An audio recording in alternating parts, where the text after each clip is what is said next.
Hello everyone and welcome to another SunCat Byte. Today's SunCat Byte is going to be a little bit different because we have a live lecture going on, so we have some students on and they may be jumping in and asking questions as well.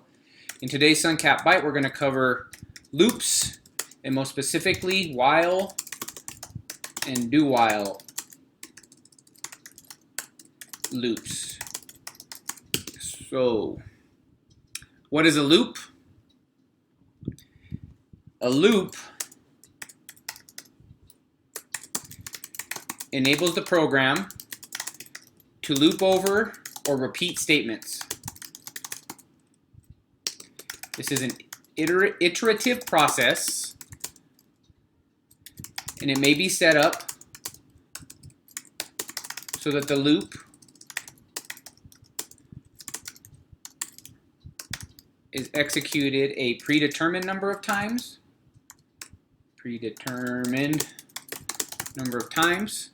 Or until a certain condition is met.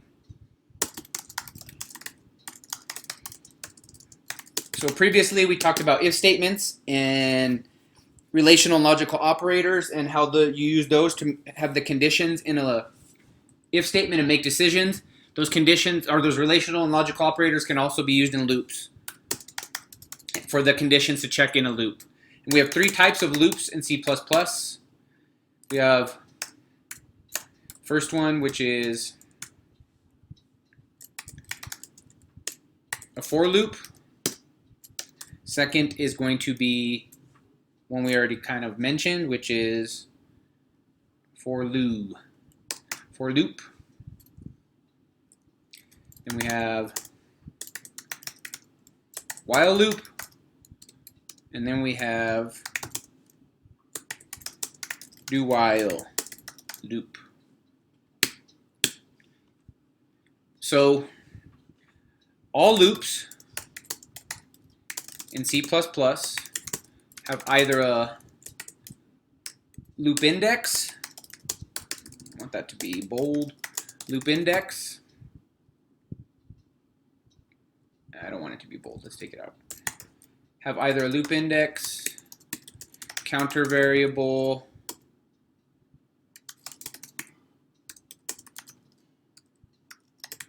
and a stopping variable, or stopping variable.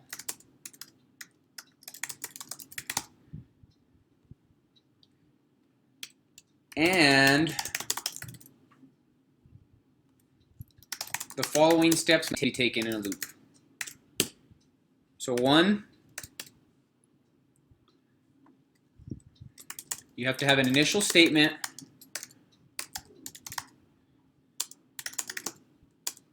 for the loop counter or stopping variable.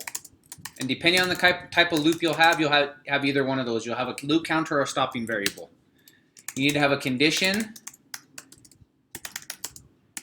such that when it is true, it will cause the loop to be executed. And when it is false, it will cause the loop to stop. And then 3, you're going to have a loop altering statement. And what that statement will do is it will adjust the counter or stopping variable.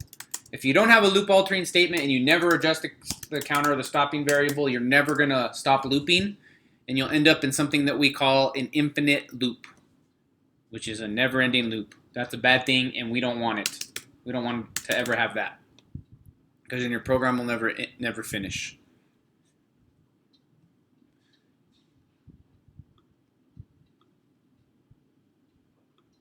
It's like the song that never ends from Lamb Chop's Play Along.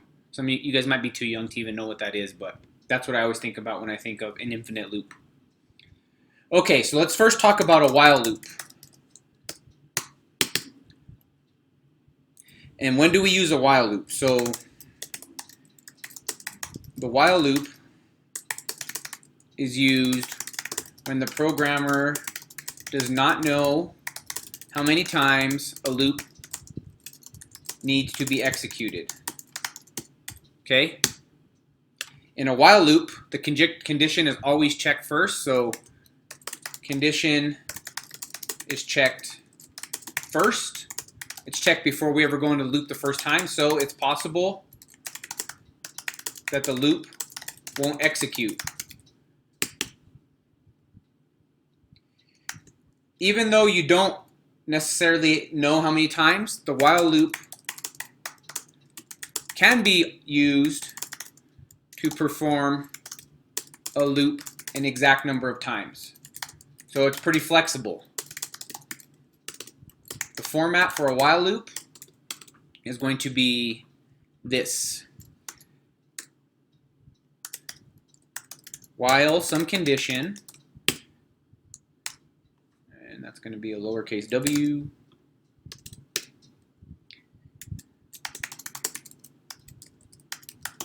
these statements are executed if the condition is true,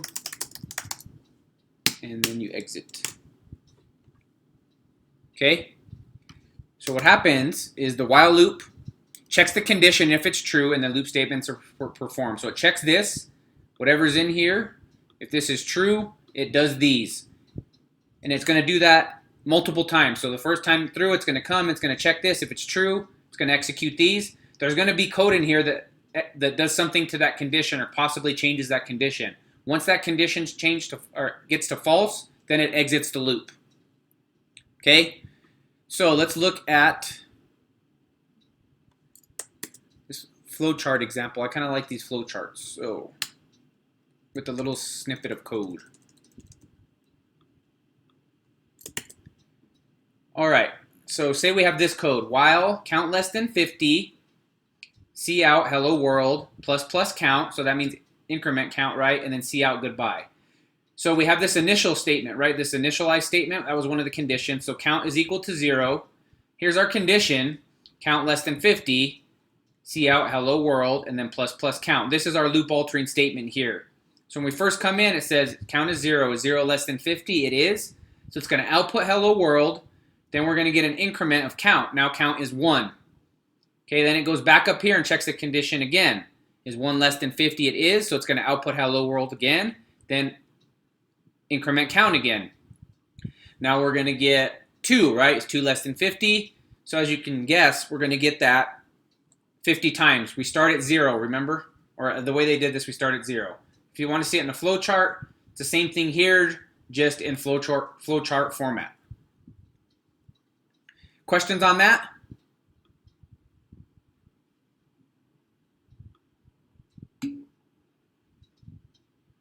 Okay, good.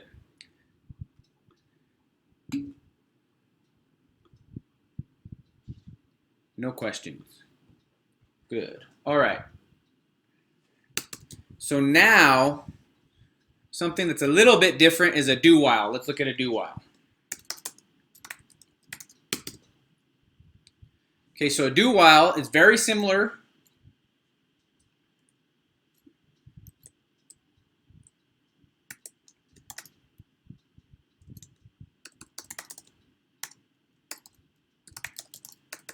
Oh, why am I way up there?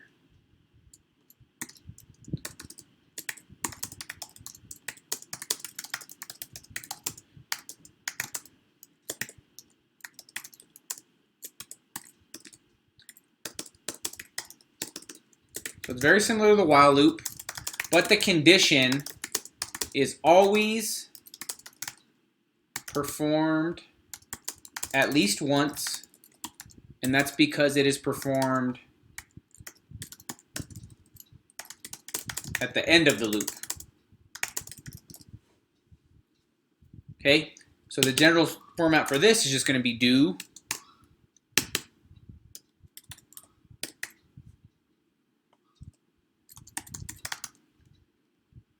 Or just call these loop statements. And then while condition. All right, so looking at a flowchart for this. Let's go down here so we can see it.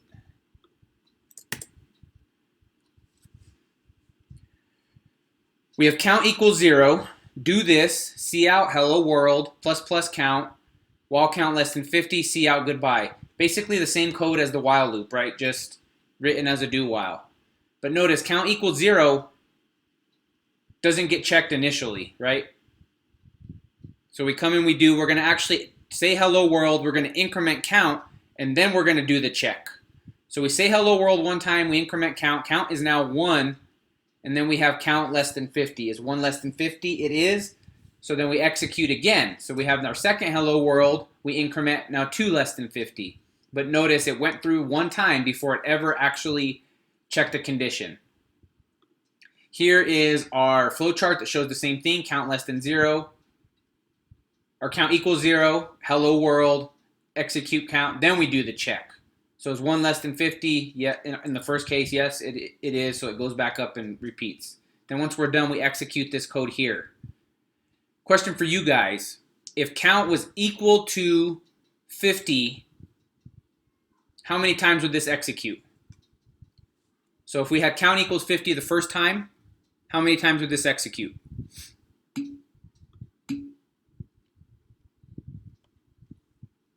If count equaled 50, so we have one answer that says 0, another answer that says 49. Actually, if count equaled 50, so we come in, count equals 50 here, right? It doesn't check it the first time through, right? So it would execute at least that first time because we get hello world. Then we would get count would now be 51, and then we would get a check that says is 51 less than 50, and it's not. So it would execute one time if count started off as 50. So it always executes at least once. So that was kind of a trick question. Does that make sense though? Okay, good. So let's take a look at a couple of examples. For those of you watching this, could conditions ever be count greater than 50? Sure, you could. I mean, the condition is whatever you assign it as. So the question was, could we have a condition where count is greater than 50? And it could be. Say we initialize count to 51. Then count could be greater than 50, right? We could initialize count to 51. It would still execute one time. Then we would have 52 is still not less than 50, so we'd be good. I mean, so we would only execute once.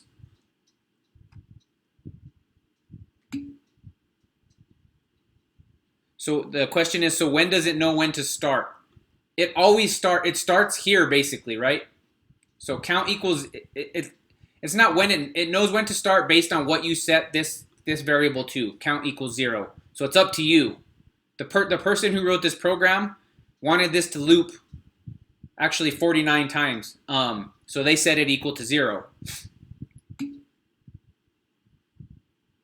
Yes, it will execute more than once. So we had a next question that it executes more than once. This example that we have here where count equals 0, and it starts with more than once, right? It's going to execute 49 times because it's going to come in. It's going to count is equal to 0. It's going to execute. It's going to print hello world. Then it's going to do increment count. So that's going to be one time, and now it's going to be 2 is still going to be less than 50. So it's going to go again and again and again and again. Let's look at it. Let me see if let's look at an example here. I have a couple examples that may help shed a little bit more light on this. So we have a poem, okay?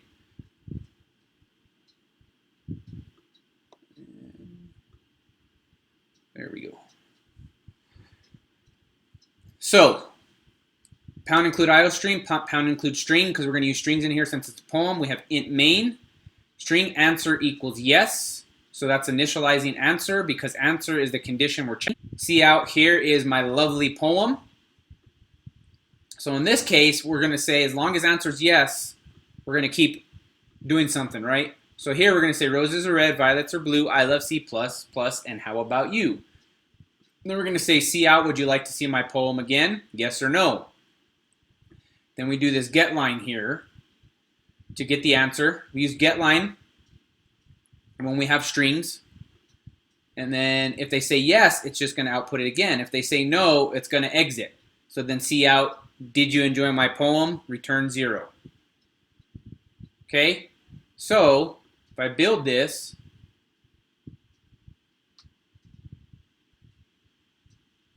and debug, start without debugging. Here's our output window. Here's my lovely poem. Roses are red, violets are blue. I love C++. How about you? Because this was set to yes to begin with, right? Okay, so then we'd like to see it again. If I say yes, it's going to let me see it again. As long as I keep saying yes, it's just going to keep looping. As soon as I say no, it's gone. Did you enjoy my poem, right? So it outputs this guy right here. You guys okay with this?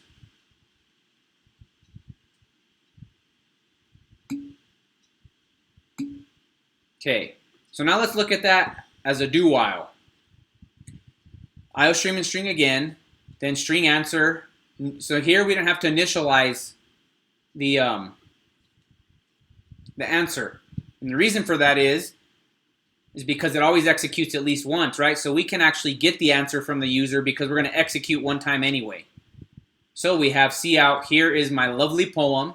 So we have do, and then cout, roses are red, violets are blue, I love C++, how about you? Then we ask the user if they want to go again. If they say yes, we'll keep going. If not, we'll exit. Then we get, did you enjoy my poem? So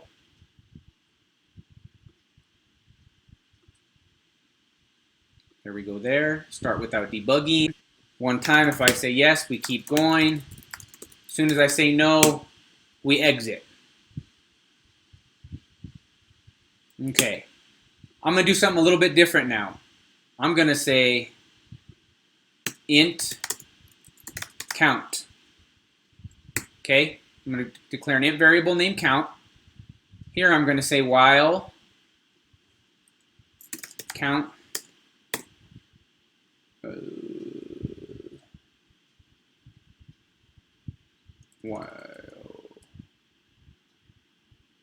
and then I'm going to do int count, comma, turn. This guy's going to equal 0. So then I'm going to say while turn less than count. Actually, no. Count less than 10. Let's do it that way. And let's just do count. Int count. So we're going to do this, and we're going to say while count is less than 10, we're going to keep going. So keep going until count is 10. Okay? So initially we're going to come in. We have this count variable with no value. So let's say that I set count equal to 9 in my input. Okay? If I set count equal to 9, how many times is this going to execute?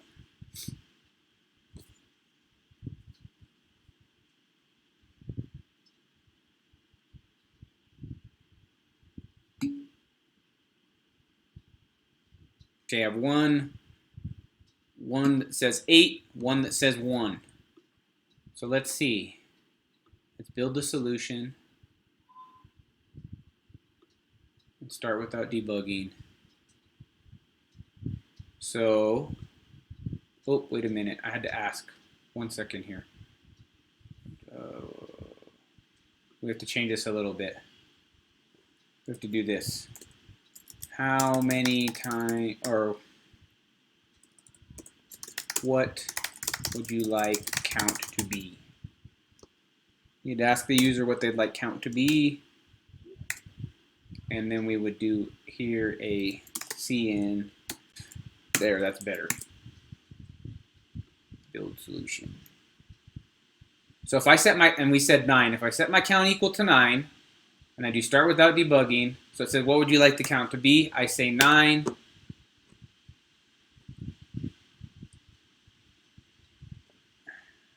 And one more thing that I didn't do, increment count. Now, first time I come in, what would I like count to be? 9. There we go. Start without debugging. Roses are red, violets are blue. I love C++. How about you? What would I like count to be? Here I say 9. It's just going to execute the one time because we're going to come in. It's going to execute once no matter what. Count started with nothing, right? So it says, here's my lovely poem. That's where we come in. Then we say, roses are red, violets are blue. I love C++. How about you? Then we say, what would you like count to be? We entered 9. So now we have 9. 9 gets incremented. So the 9 gets incremented to 10. So now we check this condition. Is 10 less than 10? It's not, so we exit. If I entered anything else, basically, if I did like 7, then it's going to go again, and then it's just going to keep asking what count is. So it's kind of a bogus example, but I just want to use this to illustrate how the loop works. You guys good with this? Any questions?